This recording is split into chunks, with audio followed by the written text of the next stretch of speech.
हं. समजा आपल्याला मानवी मन कसं चालतं किंवा दुःखातून बाहेर कसं पडायचं याचं एक इन्स्ट्रक्शन मॅन्युअल लिहायचं आहे, अशी कल्पना करूया आपण. हां, खूपच रंजक कल्पना आहे ही. हो ना, पण यात एक मोठी अट आहे. हे मॅन्युअल लिहिण्यासाठी शाई किंवा कागद अजिबात वापरायचा नाहीये. अच्छा, मग कशावर लिहायचं? हे मॅन्युअल चक्क लाखो टन वजनाच्या घनदाट दगडात लिहायचंय. म्हणजे ऐकायला थोडं अशक्य वाटतं ना? खरंच एका अर्थाने अशक्यच वाटतं. पण प्राचीन बौद्ध शिल्पकारांनी नेमकं हेच करून दाखवलंय. आपण बऱ्याचदा एखाद्या प्राचीन स्तूपाला भेट देतो, त्याचा तो अवाढव्य आकार बघतो, फोटो काढतो. आणि पुढे निघून जातो. हो, अगदी नेहमीचंच आहे. अगदी तेच. आपण त्या वास्तूंकडे केवळ एक धार्मिक प्रतीक किंवा ऐतिहासिक दगडांचा ढिगारा म्हणून बघतो. पण मला वाटतं, इथेच आपण एका अत्यंत मोठ्या समस्येला सामोरे जात आहोत. म्हणजे आपण त्यांचा खरा अर्थ समजून घेण्यात कमी पडतोय असं म्हणायचंय का? नक्कीच. आपण पूर्णपणे अपयश ठरतोय, कारण हे केवळ दगडांचे ढिगारे नाहीत, तर एका अर्थाने बौद्ध तत्वज्ञान आणि भौतिकशास्त्र एकत्र करून तयार केलेले हे काय म्हणतो आपण त्याला त्रिमितीय ग्रंथ आहेत. 3D texts. अगदी बरोबर. हो, आणि हे ग्रंथ नुसते डोळ्यांनी वाचायचे नाहीत, तर भूमिती, गुरुत्वाकर्षण आणि चक्क स्वतःच्या पावलांनी वाचायचेत. तर आजच्या या सखोल विश्लेषणाचा मूळ उद्देशच हा आहे की या त्रिमितीय ग्रंथाची क्लिष्ट भूमिती आपण सोपी करून सांगणार आहोत. हा दृष्टिकोन खरोखरच विचार करायला लावणारा आहे. कारण जेव्हा आपण एखाद्या ग्रंथाचा विचार करतो, तेव्हा आपली अपेक्षा असते की ज्ञान हे शब्दांच्या चौकटीत बंदिस्त असावं. बरोबर. पण अमूर्त विचारांना भौतिक रूप देणं, ज्याला आपण मेटाफिजिक्सचं वास्तुकलेत केलेलं रूपांतर म्हणू शकतो, ती एक अत्यंत प्रगत पद्धत आहे. कोणत्याही नवशिकेला बौद्ध तत्वज्ञान समजून घ्यायचं असेल ना, तर स्तूपाची रचना हा एक परिपूर्ण अभ्यासक्रम आहे. अगदीच. आणि म्हणूनच का चीन शिल्पकारांनी या वास्तूंच्या माध्यमातून अमूर्त तत्वज्ञानाला कसं साकारलं, याचा आपण टप्प्याटप्प्याने उलगडा करूया. या वाचनाची सुरुवात आपण स्तूपाच्या सर्वात मोठ्या आकारापासून करूया का? हो, म्हणजेच त्याचा विशाल घुमट किंवा ज्याला पारंपरिक भाषेत अंड म्हटलं जातं तिथून. हा घुमट पाहिल्यावर सर्वात पहिली गोष्ट लक्षात येते, ती म्हणजे त्याची परिपूर्ण गोलाई. हो, आणि या गोलाईमागे एक अत्यंत अचूक गणित दडलंय. इंजिनिअरिंगच्या परिभाषेत ज्याला आपण रेडियल सिमेट्री किंवा अरीय सममिती म्हणतो. रेडियल सिमेट्री म्हणजे? केंद्रातून समांतर असणारी रचना. अगदी बरोबर. ही संकल्पना इथे अतिशय जाणीवपूर्वक वापरली आहे. या सममितीचा अर्थ असा की जर आपण या घुमटाच्या पृष्ठभागावरील कोणताही एक बिंदू घेतला, तर तो बिंदू त्याच्या अगदी मधोमध असलेल्या केंद्रापासून तंतोतंत समान अंतरावर असतो. म्हणजे कोणताही भाग एका बाजूला झुकलेला नसतो. हो, किंवा ओबडधोबड नसतो. आणि महत्वाचं म्हणजे हे केवळ दिसायला सुंदर वाटावं म्हणून केलेलं नाहीये.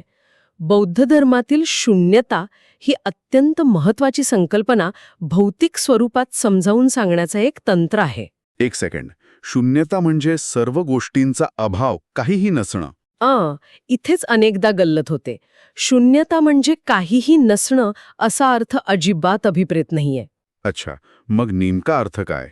बौद्ध तत्वज्ञानात शून्यता म्हणजे अशी एक स्थिती जिथून सर्व गोष्टी निर्माण होण्याची क्षमता असते आणि शेवटी जिथे सर्व गोष्टी विलीन होतात, तो एक अथांग अवकाश आहे. अरे वा. घुमटाची ही रेडियल सिमेट्री पाहणाऱ्याच्या मनावर हेच बिंबवते की जगातील सर्व भिन्न गोष्टी, सर्व विचार शेवटी एकाच समान केंद्राशी जोडलेले आहेत. म्हणजे ते केंद्र खूप महत्वाचं आहे तर? नक्कीच. आणि या अवाढव्य घुमटाच्या अगदी मध्यभागी सर्वात वरच्या टोकावर एक चौकोनी रचना असते. बघितली असेल तुम्ही. त्याला हर्मिका म्हटलं जातं. हो, आठवली. ही हर्मिका ध्यानातील तो स्थिर बिंदू दर्शवते. मानवी मनात सतत विचारांचं वादळ सुरू असतं, पण ध्यानाच्या एका विशिष्ट पातळीवर एक अशी अचल जाणीव निर्माण होते जिथे सर्व विचार शांत होतात. हर्मिका त्या अचल जाणीवेचं दगडी रूप आहे. बापरे, हे ऐकताना मला एका छान उपमेची आठवण येते. समजा एक अतिशय शांत तलाव आहे आणि आपण त्यात एक छोटासा खडा टाकला. म्हणजे तरंग निर्माण होतील. बरोबर. त्या खड्याच्या केंद्रापासून गोलाकार तरंग निर्माण होतात.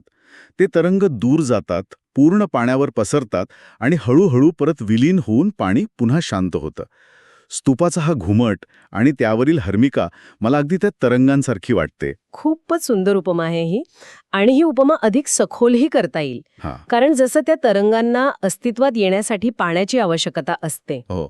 तसंच तत्वज्ञानाला मानवी मनापर्यंत पोहोचवण्यासाठी या वास्तुकलेला दगडाची आवश्यकता होती. पाण्याच्या तरंगांप्रमाणेच स्तूपाची रचनाही पाहणाऱ्याच्या जाणीवेचा विस्तार करते. क्या बात आहे. पण इथे मला एक अत्यंत व्यावहारिक प्रश्न उभा राहतोय. विचारा ना. हा जो घुमटाचा विशिष्ट वक्र आकार आहे, तो प्राचीन शिल्पकारांनी केवळ डोळ्यांना छान दिसावा म्हणून बनवला होता का? की यामागे म्हणजे एखादं अचूक गणितीय तंत्र होतं? तुम्हाला असं का वाटतंय? कारण आधुनिक वास्तुकलेत आपण ज्याला कॅटनरी कर्व म्हणतो, तसाच काहीसा हा आकार वाटतो, जो पाहणाऱ्याचं लक्ष आपोआप एका विशिष्ट बिंदूकडे खेचून घेतो. खूपच अचूक निरीक्षण आहे. या प्रश्नाचं उत्तर आपल्याला थेट भौतिकशास्त्र आणि वास्तुकलेच्या गणितात मिळतं. हा घुमट अजिबात अनियंत्रित किंवा केवळ सुंदर दिसणारा आकार नाहीये. म्हणजे यात कॅटनरी कर्वचं गणित आहे तर? हो, कॅटेनरी कर्वचं गणित अतिशय अचूक असतं. एखादी साखळी दोन्ही टोकांना पकडून खाली सोडली तर गुरुत्वाकर्षणामुळे ती नैसर्गिकरित्या जो वक्र आकार घेते त्याला कॅटेनरी कर्व म्हणतात. हां. आणि तीच साखळी जर उलटी केली तर? अगदी तेच. जर ती गोठवली आणि उलटी करून उभी केली तर तयार होणारी कमान स्वतःचं प्रचंड वजन अतिशय उत्तमरित्या पेलते. प्राचीन शिल्पकारांनी याच तत्वाचा वापर केला इथे. अये वा. म्हणजे ते दिसण्यापुरतं नाहीये तर? अजिबात नाही. या घुमट्याची वक्रता पाहणाऱ्याच्या डोळ्यांवर एक प्रकारची दृश्य गुरुत्वाकर्षण किंवा व्हिज्युअल ग्रॅव्हिटी निर्माण करते. आपले डोळे आपोआप या वळणावरून वरच्या दिशेने आणि त्याच वेळी आतल्या दिशेने ओढले जातात. म्हणजे मानवी लक्ष केंद्रित करण्यासाठी हजारो वर्षांपूर्वी वापरलेलं हे एक प्रगत तंत्रज्ञानच आहे म्हणायचं. हो ना? आणि इथेच ही गोष्ट खऱ्या अर्थाने थक्क करणारी बनते. कारण जेव्हा आपली नजर या घोमटाच्या तळाकडून वरच्या दिशेने जाते ना, तेव्हा केवळ दगडांची रचना बदलत नाहीये. बरोबर. तिथे काहीतरी अधिक सोखोल घडत असतं. हो, जड भौतिक जगाकडून शून्यतेकडे जाण्याचा एक जाणीवपूर्वक केलेला प्रवास तिथे पाहायला मिळतो. अगदी तंतोतंत. जर आपण या संपूर्ण वास्तूचे उभ्या छेदात म्हणजे व्हर्टिकल सेक्शनमध्ये विश्लेषण केलं तर स्तूपाची ही उभी रचना शून्यता स्पष्ट करणारं एक भौतिक समीकरणच आहे. थोडं सविस्तर सांगाल का हे? नक्कीच. तळापासून सुरुवात करूया. सर्वात खाली स्तूपाचा विस्तृत पाया असतो. हा पाया म्हणजे पृथ्वी तत्व. तो सर्वाधिक जड आणि भौतिक जगाशी जोडलेला असतो. म्हणजे बेस. हो. त्यानंतर तो विशाल घुमट येतो जो आकाराचे आणि संवेदनांचे जग दर्शवतो. त्यावरून ती चौकोनी हर्मिकाल येते जी एका अर्थाने मानवी मन आणि अमूर्त जग यांच्यातील प्रवेशद्वार आहे. अच्छा, म्हणजे आपण टप्प्याटप्प्याने वर जातोय. बरोबर. त्यानंतर वर जाणारी छत्रे किंवा छत्रावली सुरू होते.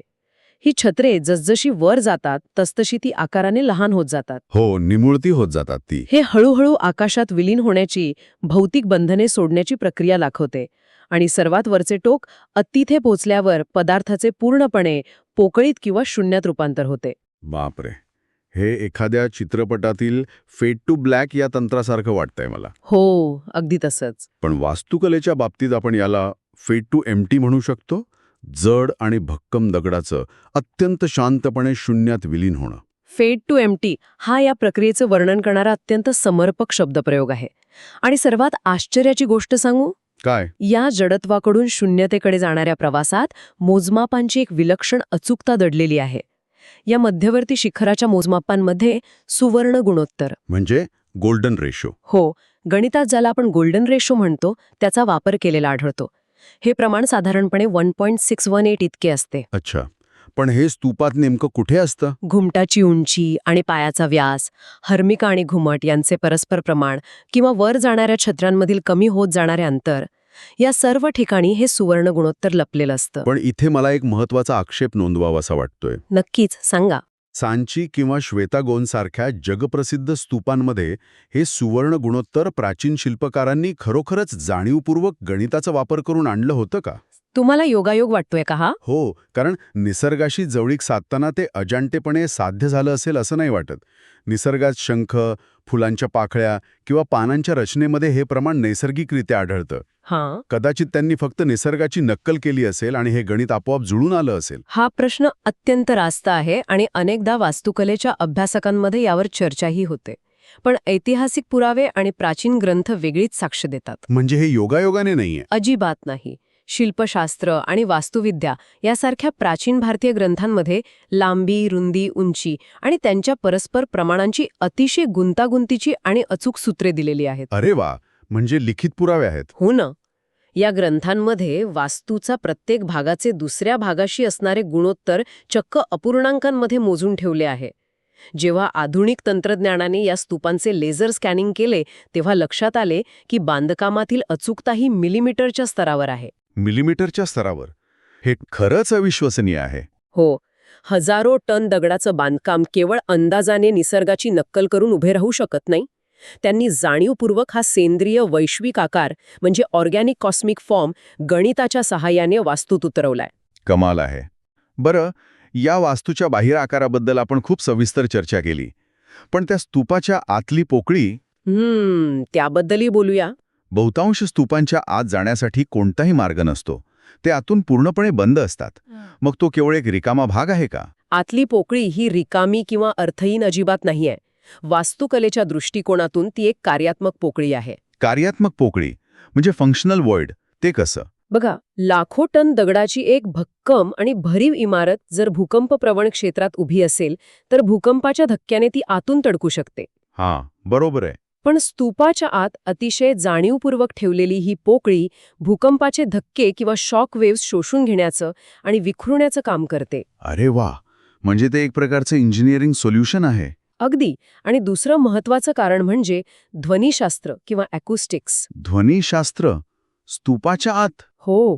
जेव्हा शेकडो भिक्षू स्तूपाच्या बाहेर प्रदक्षिणा घालत मंत्रोच्चार करतात तेव्हा त्या आवाजाचा अनुनाद, ज्याला अॅक्युस्टिक रेझोनन्स म्हणतात, तो निर्माण करण्यासाठी ही आतील पोकळी अत्यंत महत्वाची भूमिका बजावते. अच्छा, म्हणजे ती आवाजाची ऊर्जा शोषून घेते. हो. आणि पूर्ण वास्तूमध्ये एक स्पंदन निर्माण करते. म्हणजे ही वास्तू फक्त आकाशाच्या दिशेने शून्यतेकडे जाण्याचा तात्विक प्रवास करत नाहीये, तर ती प्रत्यक्षात स्वतःचं प्रचंड वजन आणि नैसर्गिक संकटे अतिशय कुशलतेने पेलत आहे. बरोबर. आणि हे वजन पेलणे हा या सखोल विश्लेषणाचा पुढचा अत्यंत रंजक आणि तांत्रिक टप्पा आहे. हो, वजनाचं काय गणित आहे यात? स्तूपावर असणारे हजारो टन दगडांचं वजन, ज्याला आपण स्ट्रक्चरल इंजिनिअरिंगमध्ये कम्प्रेशन फोर्सेस म्हणतो, ते अतिशय हुशारीने हाताळले गेले आहे. म्हणजे दाबाची शक्ती. हो. दगड हा असा पदार्थ आहे जो दाब किंवा कम्प्रेशन अतिशय उत्तम प्रकारे सहन करू शकतो, पण ताण म्हणजे टेन्शन सहन करू शकत नाही. हां, ही लॉजिकल आहे. म्हणूनच स्तूपाची वक्रता आणि त्याचा पाया अशा प्रकारे डिझाईन केला आहे की वरून येणारे सर्व वजन एकाच बिंदूवर न पडता समान रीतीने तळाकडे आणि जमिनीच्या आत विभागले जाते. हे ऐकल्यावर मला असं वाटते की हे एखाद्या परिपूर्ण शॉक ॲब्झॉर्बर सारखं आहे. शॉक ॲब्झॉर्बर, छान शब्द वापरलात. हो ना, जो मानवी जीवनातील संकटांचे आणि दुःखांचे झटके सहन करण्यासाठी बनवला आहे. आणि बघायला गेलं तर इथेच भौतिकशास्त्र बौद्ध तत्वज्ञानाशी एकीरूप होते. हे वजनाचे समान संतुलन बौद्ध धर्मातील अष्टांगिक मार्गाचे एक उत्तम भौतिक रूपक आहे. अष्टांगिक मार्ग हो. म्हणजे ज्याला आपण 8 फोल्ड पाथ म्हणतो. अगदी तेच. अष्टांगिक मार्ग काय सांगतो? तो मध्यम मार्गाचा उपदेश करतो. अतिभोगवाद आणि अतिसंन्यास या दोन्ही टोकांच्या भूमिका टाळून समतोल साधण्याचा तो मार्ग आहे. म्हणजे दोन्ही बाजूंचा बॅलन्स. हो. जसं अष्टांगिक मार्गामध्ये शहाणपण, करुणा आणि एकाग्रता यांचं योग्य संतुलन मानवी मनाला कोसळण्यापासून वाचवतं, तसंच या वास्तूचा समान विभागलेलं वजन तिला कोसळण्यापासून वाचवतं. क्या बात है. स्तूपाचा गुरुत्वाकर्षणाचा मध्य म्हणजे लो सेंटर ऑफ ग्रॅव्हिटी अत्यंत खाली आणि विस्तृत असतो. कोणत्याही एका दिशेला ताण येत नाही. त्यामुळेच हे स्तूप भीषण भूकंपातही हजारो वर्ष खंबीरपणे उभे आहेत. म्हणजे इथे वास्तूचे संतुलन आणि मानवी मनाचे संतुलन यांची जणू सांगडच घातली आहे. हो, अगदी तसंच म्हणता येईल. पण मला असा प्रश्न पडतो की जर आपण आजच्या प्रगत तंत्रज्ञानाचा, समजा 3D मॉडेलिंगचा वापर केला आणि स्तूपावर पडणाऱ्या वजनाचं स्ट्रक्चरल ॲनालिसिस केलं, आणि समजा असं पाहिलं की या मोजमापांमध्ये प्राचीन शिल्पकारांकडून थोडी जरी चूक झाली असती, उदाहरणादाखल घुमटाचं वळण थोडं जास्त निमुळतं झालं असतं, तर त्यामुळे वास्तूची ताकद खरोखरच ढासळते का? आधुनिक सॉफ्टवेअरमध्ये जेव्हा अशा जुन्या वास्तूंचं सिम्युलेशन केलं जातं तेव्हा अतिशय धक्कादायक निष्कर्ष समोर येतात. म्हणजे काय होतं? प्रमाणांमध्ये झालेली थोडीशी चूक देखील वास्तूवर एकाच ठिकाणी अनावश्यक ताण किंवा स्ट्रेस कॉन्सन्ट्रेशन वाढवते. जर घुमटाचा वक्र आकार गणितानुसार अचूक नसेल तर वरून येणारा भार दगडांना बाहेरच्या दिशेने ढकलतो. ज्याला आपण लॅटरल थ्रस्ट म्हणतो. बरोबर. आणि त्यामुळे वास्तू मध्यभागातून फाटू शकते. तत्वज्ञानाच्या भाषेत सांगायचं तर जसा मध्यम मार्ग सुटला की मन संभ्रमात पडून कोसळतं, तसंच गणिताचं प्रमाण थोडं जरी चुकलं असतं तर ही वास्तू आपल्याच वजनाने आतल्या आत कोसळली असती. अगदी बरोबर. गणितातील अचूकता हीच या वास्तूची जगण्याची हमी आहे. हे खरोखरच अवाक करणारं आहे की भौतिकशास्त्र आणि तत्वज्ञान एकाच नाण्याच्या दोन बाजू कशा बनू शकतात. आपण वास्तूचं वजन, तिचं संतुलन आणि शून्यतेकडे जाणारा प्रवास समजून घेतला. पण आता काय? आता या वास्तूचा सर्वात जिवंत आणि मानवी भाग येतो. एक मानवी शरीर या अवाढव्य वास्तूशी प्रत्यक्ष संवाद कसा साधते. कारण स्तूप हे केवळ दुरून एखाद्या चित्रासारखं बघण्याचं साधन नाहीये. हो, ते प्रत्यक्ष चालण्याचं आणि अनुभवण्याचं साधन आहे. अगदी तेच. तर हा संवाद कसा होतो? स्तूपाभोवती फिरण्याचा जो प्रदक्षिणा मार्ग असतो ना, तिथे ही वास्तू मानवी शरीराशी प्रत्यक्ष संवाद साधते. हा प्रदक्षिणा मार्ग केवळ एक रस्ता नाहीये. मग तो काय? तो एक मार्गदर्शित ध्यानाचा अनुभव आहे. म्हणजे गाइडेड मेडिटेटिव्ह एक्सपिरियन्स. वास्तुकला मानवी गती आणि मानवी वर्तन कसं नियंत्रित करू शकते याचं हे सर्वोत्तम आणि प्राचीन उदाहरण आहे. म्हणजे आपण जेव्हा प्रदक्षिणा करतो तेव्हा तुम्ही जेव्हा ह्या मार्गावर चालता तेव्हा एका बाजूला स्तूपाची अवाढव्य आणि भक्कम भिंत असते, तर दुसऱ्या बाजूला मोकळी जागा किंवा कठडा असतो.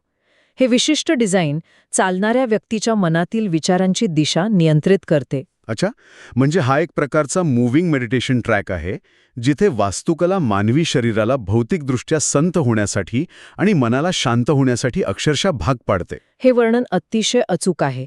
या प्रदक्षिणा मार्गाची रुंदी, त्याच्या फरशीचा प्रकार आणि वळण हे सर्व तुमचा चालण्याचा वेग निश्चित करतात. म्हणजे वेग सुद्धा तेच ठरवतात. हो ना? जर आपण इंडोनेशियातील बोरोबुदूर स्तूपाचं उदाहरण घेतलं तर तिथे हा प्रदक्षिणा मार्ग वर्तुळाकार आहे आणि तो हळूहळू वर जाणार आहे. हां, मी पाहिलेत त्याचे फोटो. चालणारा व्यक्ती जसा एका पायरीवरून दुसऱ्या पायरीवर जातो तसा तो अक्षरशः भौतिक आणि आध्यात्मिक पातळीवर वरच्या दिशेने प्रवास करत असतो. मानवी गती आणि हालचालीतून मिळणाऱ्या या शिक्षणाला कायनेटिक पेडागॉजी म्हटलं जातं. कायनेटिक पेडागॉजी, भारी शब्द आहे. हो. एका विशिष्ट लयीत चालल्यामुळे व्यक्तीच्या हृदयाचे ठोके आणि श्वासोच्छ्वास संथ होतो, एकाग्रता वाढते आणि मानसिक स्पष्टता अधिक धारदार होते. यावरून मला एक अत्यंत महत्त्वाचा आणि गणिताशी निगडीत प्रश्न पडतोय. विचारा. याचा अर्थ असा आहे का की प्रदक्षिणा मार्गाचा परीघ आणि चालण्याचा वेग हे सर्व गणिते ध्यानाचा एक ठराविक कालावधी निश्चित करण्यासाठी एकदम अचूकपणे आखले गेले होते? म्हणजे वेळेचं गणित. हो. समजा एका व्यक्तीला 15 किंवा 20 मिनिटांचं ध्यान करायचं असेल तर त्यासाठीच ही लांबी आणि रुंदी ठरवली होती का? यामागे खरोखरच एक अतिशय प्रगत विचार आहे. प्राचीन ग्रंथांमध्ये प्रदक्षिणा करताना विशिष्ट मंत्रांचा जप करण्यास सांगितलं आहे. एक मंत्र पूर्ण होण्यासाठी लागणारा वेळ, एका पावलासाठी लागणारा वेळ आणि स्तूपाच्या पूर्ण फेरीसाठी लागणारी एकूण पावलं, ह्या सर्वांचं गणित मांडलेलं असतं. म्हणजे जर पायाचा परीघ आणि चालण्याचा वेग माहीत असेल तर? बरोबर. जर पायाचा परीघ x असेल आणि चालण्याचा वेग y असेल तर एक प्रदक्षिणा पूर्ण करायला z मिनिटे लागतील. हे काही रॅन्डम नाहीये. अरे वा, म्हणजे हे आधीच कॅल्क्युलेट केलेलं असतं? हो. मानवीय मेंदूला अल्फा स्टेट किंवा ध्यानाच्या खोल अवस्थेत जाण्यासाठी जेवढा वेळ लागतो, बरोबर तेवढाच वेळ एका प्रदक्षिणेला लागावा याची काळजी या डिझाईनमध्ये घेतलेली असते. म्हणजे ही वास्तू तिच्या रचनेतूनच तुम्हाला एका विशिष्ट लयीत आणि विशिष्ट वेळेसाठी चालायला भाग पाडते. नक्कीच. खरंच आपण आत्तापर्यंत जे काही पाहिलं आणि समजून घेतलं ते सगळं विचारप्रवृत्त करणारं आहे. शून्यता ही संकल्पना शब्दात समजून घेणं आणि ती दुसऱ्याला सांगणं अतिशय कठीण आहे. हो, अमूर्त गोष्टी समजावणं कठीण असतंच. पण एक अचूक वक्र असलेला घुमट तीच शून्यता अत्यंत शांतपणे डोळ्यांसमोर उभी करतो. मध्यम मार्ग ही केवळ एक तात्विक कल्पना उरत नाही, तर ते स्ट्रक्चरल इंजिनिअरिंगचं एक मोजता येण्याजोगं संतुलन बनतं. आणि प्रदक्षिणा हा केवळ एक विधी राहत नाही. अगदी. तो मानवी गती आणि वेळेचा एक वैज्ञानिक प्रयोग बनतो. प्राचीन शिल्पकारांनी या शब्दात न सांगता येणाऱ्या अमूर्त सत्यांना चालण्यायोग्य आणि स्पर्श करता येण्याजोग्या भौतिक रूपात साकारले आहे. आणि मला वाटतं हेच या वास्तूंचे, या त्रिमितीय ग्रंथांचे सर्वात मोठे यश आहे. हो ना? त्यांनी अमूर्त विचारांना अत्यंत अचूक, मोजता येण्याजोग्या आणि प्रत्यक्ष अनुभवता येण्याजोग्या वास्तूत बदलले. ही वास्तू तत्वज्ञानाची केवळ आठवण करून देत नाही, तर ती तत्वज्ञान जगायला भाग पाडते. सुरुवातीला आपण म्हटलं होतं की हा दगडांचा बनलेला ग्रंथ आहे. आजच्या या सखोल विश्लेषणामुळे आपण तो ग्रंथ भूमितीच्या, भौतिकशास्त्राच्या आणि मानवी मानसशास्त्राच्या चष्म्यातून वाचायला शिकलो आहोत. नक्कीच. पण यावरून एक प्रश्न नक्कीच पडतो, जो मला वाटतं प्रत्येकाने विचार करण्यासारखा आहे. आजच्या काळात जेव्हा आपण कोणत्याही प्राचीन वास्तूंकडे पाहतो, मग ते मंदिर असो, मस्जिद असो किंवा एखादा जुना किल्ला असो, आपण केवळ त्यांचा बाह्य आकार बघून आणि फोटो काढून आणखी अशी किती गूढ रहस्य आणि ज्ञान गमावत आहोत. खूपच महत्वाचा विचार आहे. हो ना? कदाचित आपल्या आजूबाजूला असलेल्या प्रत्येक प्राचीन दगडात असंच एखादं गणित आणि तत्वज्ञान लपलेलं असेल, जे आपल्या वाचण्याची वाट पाहत आहे.